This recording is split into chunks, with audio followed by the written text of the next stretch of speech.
Hello students, आपका GPM school online classes में स्वागत है। मेरा नाम सूर्य शर्मा। आज का हम लेक्चर क्वेश्चन नंबर 5 से स्टार्ट करते हैं। कल हमने क्वेश्चन 1 to 4 किए थे। इसके बाद आज हम इस एक्सरसाइज को ख़त्म करेंगे और आगे भी करेंगे। तो उससे पहले स्क्रीनशॉट ले लें आप। जो आज का काम है ये 5वां क्वेश्चन होगा और किसी बच्चे के पास पूरी एक्सरसाइज नहीं है तो इसका भी स्क्रीनशॉट ले लें। बाकी 5वां क्वेश्चन आज से कर रहे हैं, ये 5वां है। इसके बाद ये 6वां और 7वां है। ये आज का वर्क है। स्कूल स्टार्ट करते हैं। कई बच्चों के पास बुक्स नहीं है तो इस स्क्रीनशॉट से आगे अपना वर्क कर सकते हैं।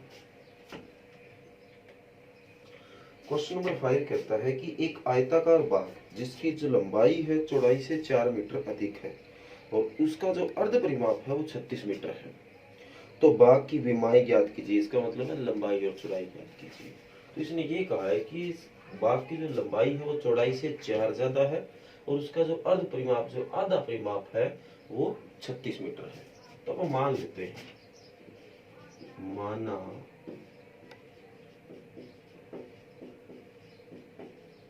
आयताकार बाग की चौड़ाई x मीटर।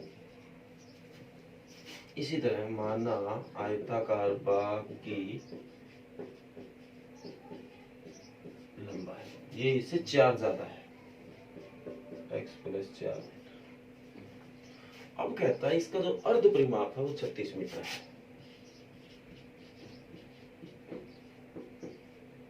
आयताकार बाग का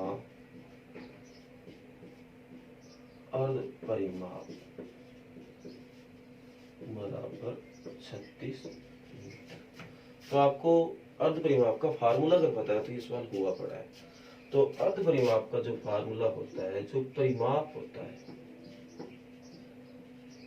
उसका फार्मूला होता है 2 गुना लंबाई प्लस चौड़ाई। अब आधा परिमाप है 2 से भाग हो जाएगा, किसी भी चीज को आधा करने के लिए, तो 2 से 2 कट हो गया। तो अर्ध परिमाप का जो फार्मूला है वो बन जाएगा आपका लंबाई प्लस चौड़ाई।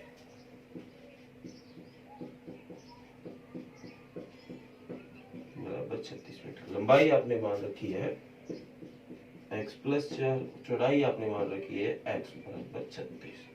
तो x और x 2x + 4 बराबर 36। तो प्लस का 4 इधर आके माइनस का 36 - 4 बराबर आपका आ गया 32। तो x बराबर 32/2 कितना हो गया 16। तो x की वैल्यू आ गई 16। तो इसका मतलब x आपका चौड़ाई 16 आ गया और लंबाई 16 + 4 कितना आ गया 20 आ गया।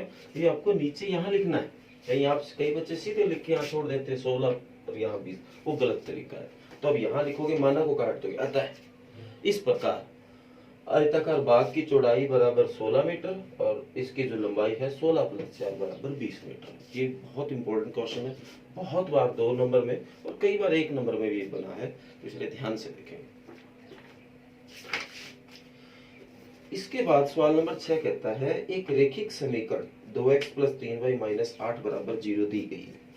2 चरों में एक ऐसी और रेखिक समीकरण लिखिए ताकि प्राप्त युग्म का ज्यामितीय निरूपण जैसा कि प्रतिच्छेद करती रेखाएं हो, समांतर रेखाएं हो और संपाती रेखाएं हो। कहता है एक समीकरण तो मैं आपको दे रहा हूं, उसके साथ एक समीकरण 2 चर वाली मतलब x और y वाली आपको लेट करनी है, माननी है। और वो इस तरह से माननी हो कि एक बार तो पहले के साथ अगर तुलना करें a1/a2 b1/b2 तो प्रतिच्छेद हो, एक बार समांतर हो और एक बार संपाती हो। तो ये कोई बड़ा सवाल नहीं है। अगर आप ध्यान से देख रहे हो पूरे लेक्चर को, पिछले चीजों को देखा है आपने, तो आप इस सवाल को बड़े आसानी से कर दोगे। तो एक जो समीकरण है, दी गई जो समीकरण वो है 2x + 3y - 8 बराबर 0। अब हमें इसके साथ एक ऐसी समीकरण माननी है जो प्रतिच्छेद करे। तो माना दो चर वाली समीकरण जो समीकरण एक के साथ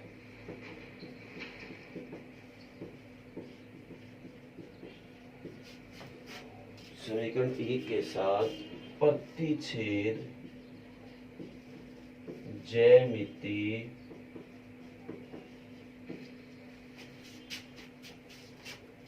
ज्यामिति निरूपण करती है।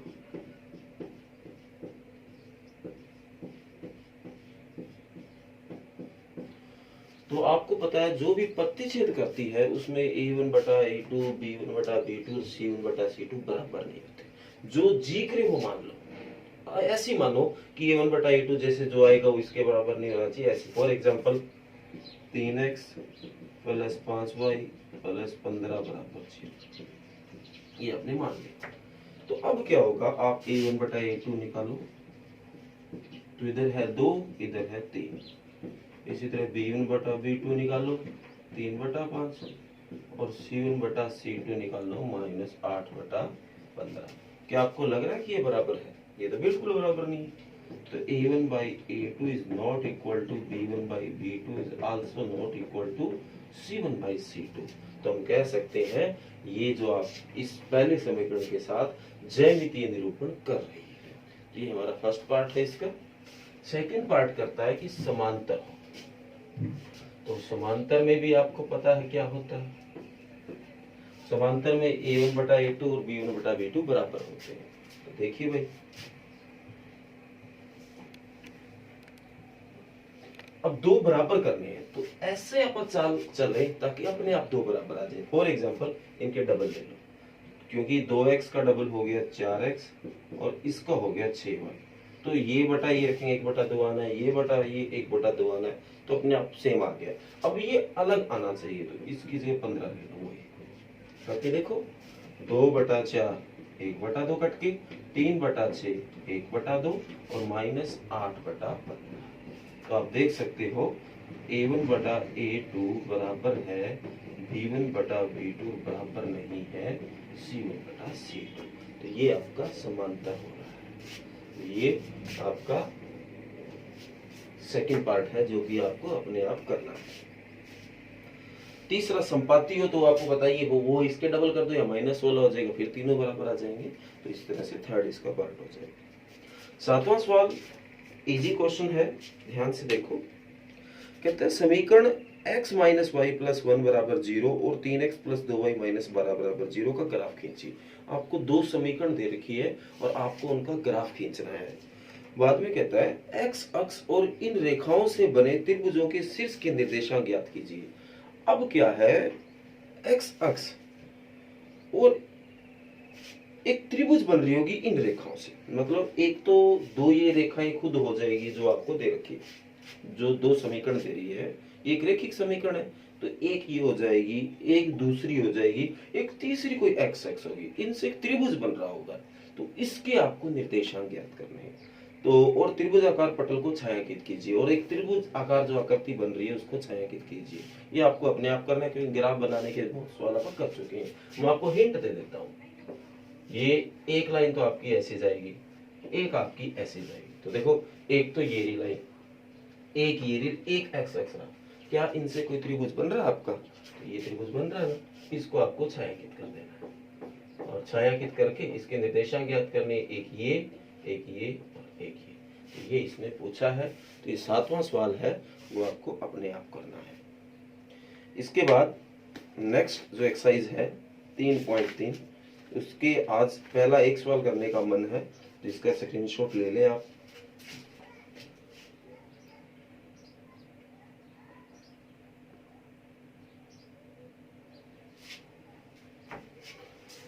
तो बड़ी इंटरेस्टिंग एक्सरसाइज है। कहता है निम्न रैखिक समीकरणों समीकरण युग्म को प्रतिस्थापन विधि चयन कीजिए। अब यहाँ से क्या है, अलग अलग विधियां स्टार्ट हो गई है। अलग अलग विधि जैसे कि प्रतिस्थापन विधि आएगी, विलोपन विधि आएगी, वज्रगुण विधि आएगी, हम उनको करने जाएंगे। तो पहला सवाल है, x प्लस वाई बराबर 14 समीकरण नंबर 1 और x माइनस वाई बराबर 4 समीकरण नंबर 2। इसको हमें हल करना है। तो ये कैसे विलोपन विधि काम करती है? आपको क्या करना होगा, समीकरण 1 ले लेना हर बार। हालांकि ऐसा कोई नियम नहीं है कि समीकरण 1 ही लेनी होती है। समीकरण 1 ले लेना, उसमें से x की वैल्यू निकाल लेना, वो x की वैल्यू समीकरण 2 में रखना। और जैसे 2 में रखोगे जो x की वैल्यू है, तो वो x की वैल्यू जहां 2 में आई है वहां से आगे आपको मैं सवाल बताता हूं तभी समझ आएगा। अदरवाइज आप कहोगे सर ये तो लंबा है, आप करके दिखाओ तो ही समझ आएगा। तो देखिए मैं क्या कह रहा हूं।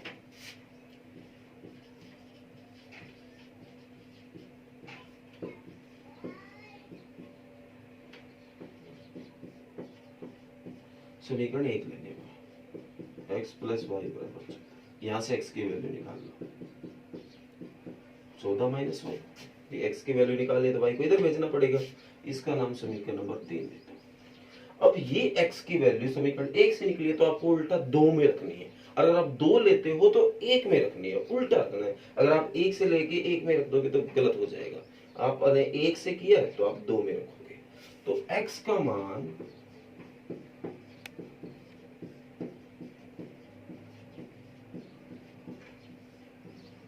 2 में रखने पर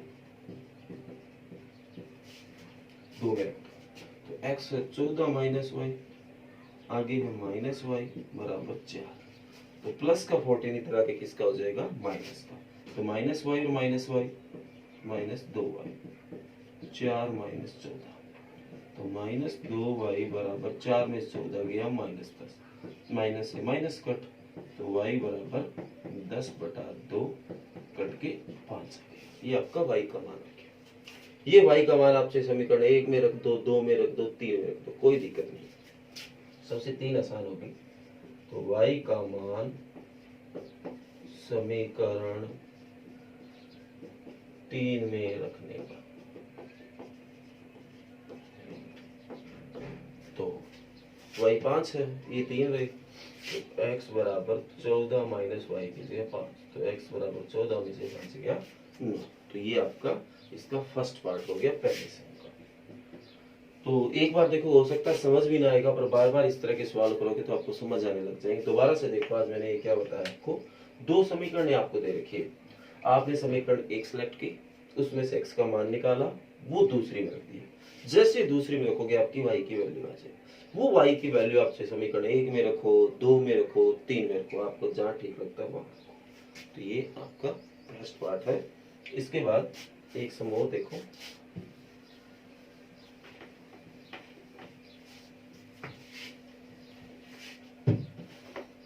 जैसे कि इसका चौथा पार्ट है 0.2x 0.3y बराबर 1 पॉइंट। ये समीकरण 1 है। पहले इसको आप हल कर लो, अदरवाइज आप बाद में हल करोगे, बात तो एक ही है। हल कैसे करना है, पॉइंट है तो बटे में 10 लग जाएगा, पॉइंट है बटे में 10 लग गया, और पॉइंट है बटे में 10 लग गया।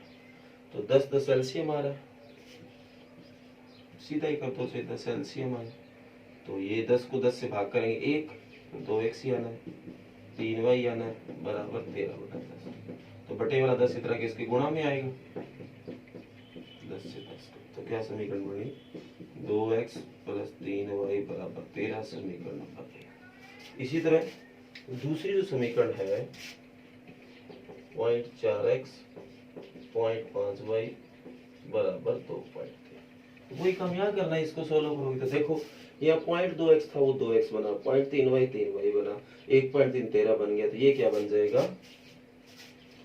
4x प्लस 5y बराबर 23 समीकरण नंबर। वही चीज आगे जो पहले आप कर रहे थे। तो समीकरण 1 ले लो, समीकरण 1 लेने पर तो 1 है 2x प्लस 3y बराबर 13। यहाँ से x का मान निकालना आपको, तो प्लस का 3y इधर आके माइनस का, तो 13 माइनस 3y। तो अब x 2x निकल रहा है, ये तो 2 इसके बटे में, 13 माइनस 3y बटा 2। ये x का मान आ गया, जिसको समीकरण नंबर 3 देता है। तो ये x का मान समीकरण नंबर 2 में रखना होता है। x का मान समीकरण 2 में रखने का, तो 4 इंटू एक्स, तो x के लिए 13 माइनस 3y बटा 2 प्लस 5y बराबर 23। तो ये 2 दूनी 4, 2 पे कट गया, 2 इसके गुणा में आ गया, गुणा करो, 13 दूनी 26 माइनस 6y प्लस 5y बराबर 23। तो प्लस का 26 इधर आके माइनस का, और माइनस 6y में से प्लस का 5y जाएगा माइनस का y, तो 23 माइनस 26, तो माइनस y बराबर माइनस 3। तो माइनस से माइनस कट गया, तो y बराबर क्या आ गया 3। ये y का मान समीकरण 1 में, 2 में, 3 में जहाँ ठीक लगता है वहां रखो। तो y का मान समीकरण 3 में रखने का, x बराबर 13 माइनस 3y की जगह 3 बटा 2। तो x बराबर 13 माइनस 3 किया 9 बटा 2। तो 13 में से 9 गया 4 बटा 2, तो कट के क्या आंसर आ गया। तो ये x की वैल्यू आ गई। तो ये आपका सेकंड पार्ट, फोर्थ पार्ट था। इसी तरह इसके 6 के 6 पार्ट है, सारे के सारे आपको करके देखने हैं। अगर इनमें से आपको कोई प्रॉब्लम आती है तो आप बता सकते हो। तो ये 6 के 6 पार्ट आज आप घर से करके लाओगे, जो कि इतने कोई मुश्किल नहीं है। ध्यान से देखोगे तो सारे हो जाएंगे। जैसे कि 5वां पार्ट है, जहाँ वर्गमूल होने के कारण कई बच्चों को थोड़ी बहुत दिक्कत आ सकती है। छठे पार्ट में पहले एलसीएम ले लेना, फिर इसी तरह से हो जाएगा। 5वां पार्ट और देख लो।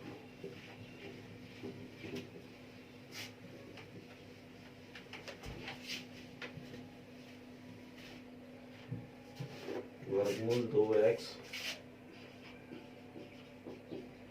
प्लस वर्गमूल 3y बराबर 0। इसी तरह वर्गमूल 3x माइनस वर्गमूल 8y बराबर 0। समीकरण नंबर 2।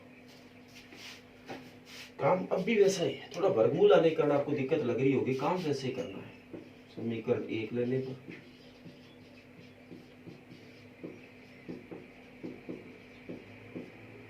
वर्गमूल 2x प्लस वर्गमूल 3y बराबर 0। यहाँ से x का मान निकालो, तो प्लस का वर्गमूल 3y इधर आके माइनस का, तो ये इसके बटे में, क्योंकि वैल्यू तो सिर्फ x की बात हुई है। ये आपकी x की वैल्यू आ गई, इसका नाम समीकरण नंबर 3। तो x का मान समीकरण 2 में रखने पर, तो वर्गमूल 3 इंटू एक्स, तो x कीजिए माइनस वर्गमूल 3 बटा वर्गमूल 2y माइनस वर्गमूल 8y बराबर 0। तो वर्गमूल 3 की वर्गमूल 3 से गुणा 3 हो जाता है, माइनस 3 बटा वर्गमूल 2y वर्गमूल 8y बराबर 0। अब कुछ अजीब सा हो रहा है, पहले एलसीएम ले लेते हैं। तो वर्गमूल 2 एलसीएम आया, इसको इससे भाग करें कट हो गया, तो माइनस का 3 हो। इसको इससे भाग किया वर्गमूल 2, वर्गमूल 2 की वर्गमूल 8 से गुणा, वर्गमूल की वर्गमूल से गुणा एक वर्गमूल हो सकता है, वर्गमूल 16, और वर्गमूल 16 जो है वो 4 हो गया बराबर 0।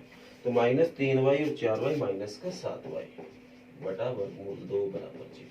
तो बटे वाला इधर आके 0 हो गया, गुणा में जाएगा, तो माइनस 7y बराबर 0। तो यहाँ से y का अगर मान निकालना है तो 0 बटा माइनस 7, जो कि क्या आ गया 0। तो y का मान आपका आ गया 0। तो y का मान समीकरण नंबर 3 में रखने पर, तो 3 ये रही, तो x बराबर माइनस वर्गमूल 3 बटा वर्गमूल 2 इंटू वाई की 0, और 0 की कोई भी चीज से गुणा क्या हो जाती है 0। तो x की वैल्यू भी क्या आ गई 0 आ गई। तो ये आपका 5वां पार्ट था। छठे पार्ट में आप पहले इसका एलसीएम लेके सोल्व करोगे तो हो जाएगा। फिर भी अगर आपको कोई सवाल नहीं आता तो आप कमेंट सेक्शन में जाके अगर कमेंट करोगे, तो मैं डेली कमेंट देखता हूँ कि अगर किसी बच्चे की प्रॉब्लम है तो उसका कमेंट देखने से पता चल जाता है कि उसकी ये प्रॉब्लम है। तो आपको कुछ नहीं करना सर, एक्सरसाइज 3 का फर्स्ट का फोर्थ पार्ट दोबारा बताइए, या समझ नहीं आया या जो भी है इस तरह आप बता सकते हो। तो कमेंट देखने से आपकी बात मेरे तक पहुंच जाएगी, तो मैं उसको दोबारा उसका कोई वीडियो या नेक्स्ट लेक्चर में उस सम को पहले आपको करवा दिया करूंगा। और चैनल को सब्सक्राइब करें, सब्सक्राइब करोगे तो जो भी मैं वीडियो बनाया करूंगा आपके पास अपने आप पहुंच जाया करेगी।